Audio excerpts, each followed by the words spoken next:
یکی از مواردی که هنگام چیدن بلوک‌های پلی‌استیرن سقفی باید دقت کنید، الزامات ایمنی این بلوک‌ها در برابر آتش‌سوزیه. تو نشریه 543 بند 23241 توی بخش 2 بهمون میگه برای حفاظت از بلوک سقفی پلی‌استیرن و جلوگیری از برخورد مستقیم هر گونه حریق احتمالی با بلوک لازم است تا زیر سقف به وسیله پوشش مناسب محافظت شود. یعنی باید زیر سقف‌ها حتما پوشش داده بشه. نمیشه بلوک‌های سقفی رو همینجور خالی رها کنیم، چون ممکنه توی حریق احتمالی به راحتی این بلوک‌ها سرایت کنه. پوشش باید به تیرها و تیرچه‌ها متصل و مهار گردد. اتصال مستقیم به بلوک پلی‌استیرن مانند گچ‌کاری مستقیم بر روی بلوک بدون استفاده اتصالات مکانیکی به تنهایی قابل قبول نیست. یعنی نمیتونیم به تنهایی زیر سقف و بدون هیچ گونه اتصال مکانیکی پوشش بدیم، مثلا مستقیم گچ‌کاری کنیم روی این بلوک‌های پلی‌استیرن، کما اینکه در بعضی پروژه‌ها شما مشاهده می‌کنید. انواع پوشش‌های مورد پذیرش عبارتند از اندود گچ یا پوشش‌های محافظ پایه گچ پلیت. یعنی آینا به اون اجازه میده که از پوشش‌های زیر استفاده کنیم. اولین پوشش که خیلی رایجه پوشش گچ‌کاری مستقیمه. دوم پوشش محافظ پایه گچ و پلیت که در واقع پله دونای سبکه که همراه با گچ باعث میشه که مقاومت گچ در برابر آتش‌سوزی بهتر بشه. یا اندود گچ و ورمیکولیت که در واقع ورمیکولیت هم یک ماده معدنی منبسط شده است که همراه گچ باعث میشه مقاومت این اندود در برابر آتش‌سوزی بیشتر بشه.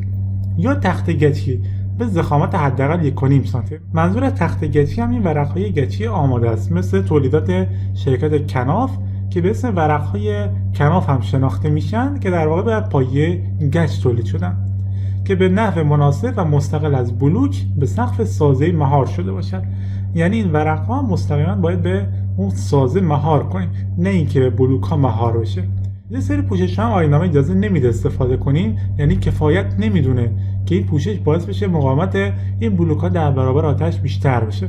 پوشش‌های نازک محافظت کننده در برابر آتش مانند رنگ‌های پف کننده، فویل آلومینیوم و نظایر آنها قابل قبول نیست. پس تو این بند اون پوشش‌هایی یا اون اندودهایی که ما میتونیم برای زیر سقف بلوک‌های پلی‌استیرن استفاده کنیم کاملا ذکر شده. موقعی شما برای خرید بلوک‌های پلی‌استیرن بازار میرین، معمولا فروشنده به شما میگه که این بلوک‌های پلی‌استیرن از پایین شیاردار هستن و این شیار باعث میشه شما به راحتی بتونید اون اندود یا پوشش رو مستقیما روی یونولیت اجرا کنید. که در واقع توی بخش 3 همین بند میگه اتصال مستقیم اندود بلوک با هر شکل هندسی اهم از معمولی یا دارای انواع شیار به تنهایی و بدون استفاده از اتصالات مکانیکی به هیچ وجه مجاز نبوده و ضرورتاً باید از اتصالات مکانیکی مهار شده به تیرها و تیرچه‌ها نظیر سیستم رابیت استفاده شود.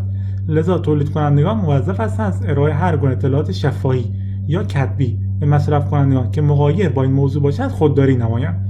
پس شما طبق همین بند به هیچ عنوان اکتفا نکنید به اینکه این بلوک پلی‌استیرن دارای شیاره و این شیار شما رو مجاز کنه که مستقیما اندود کنید. به هیچ وجه این کارو شما مجاز نیستی انجام بدین.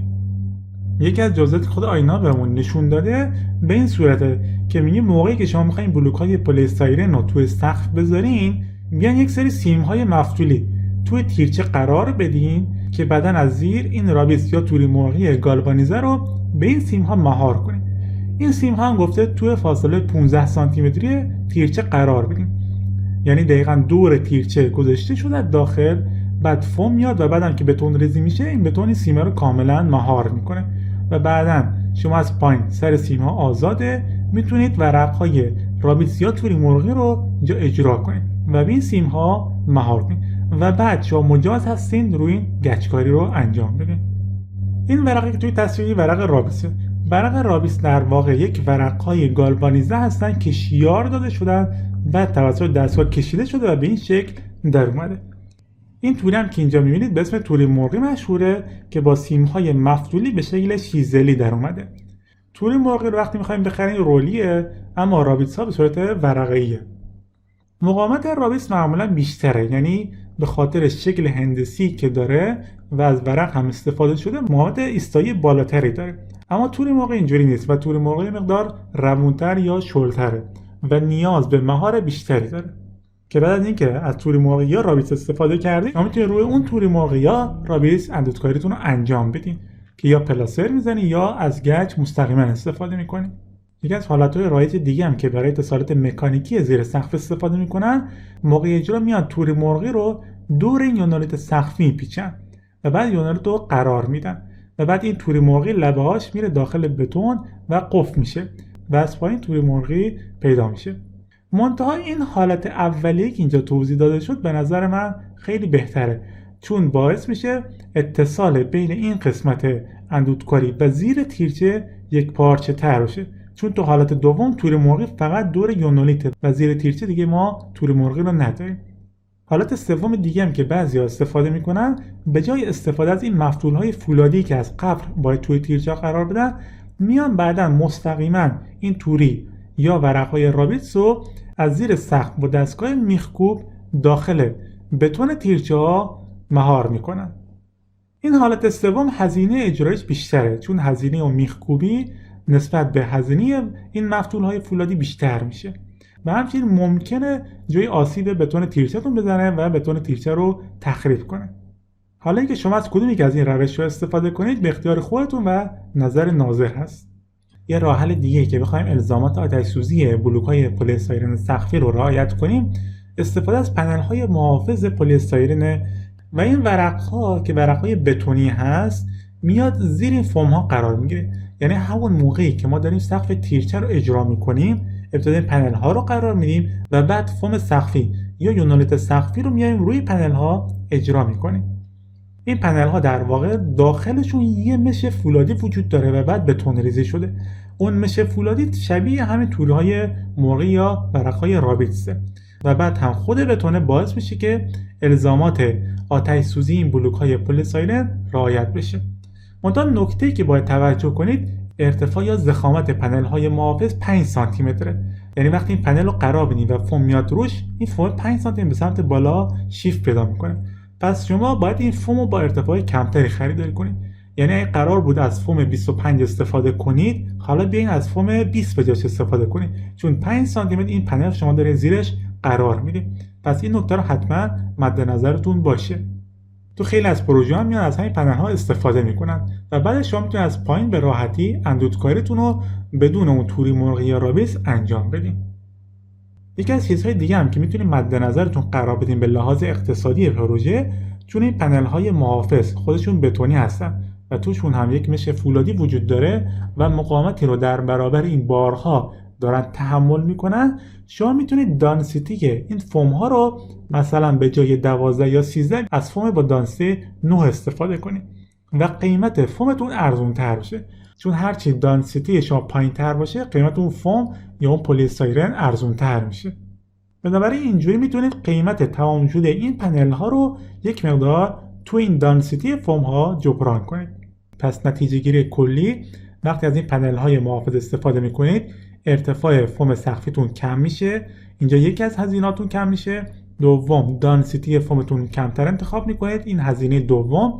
و هزینه سوم همون توری مرغی یا ورق رابیتستون حذف میشه و به جاش این هزینه پنل های محافظ پروژه شما اضافه میشه.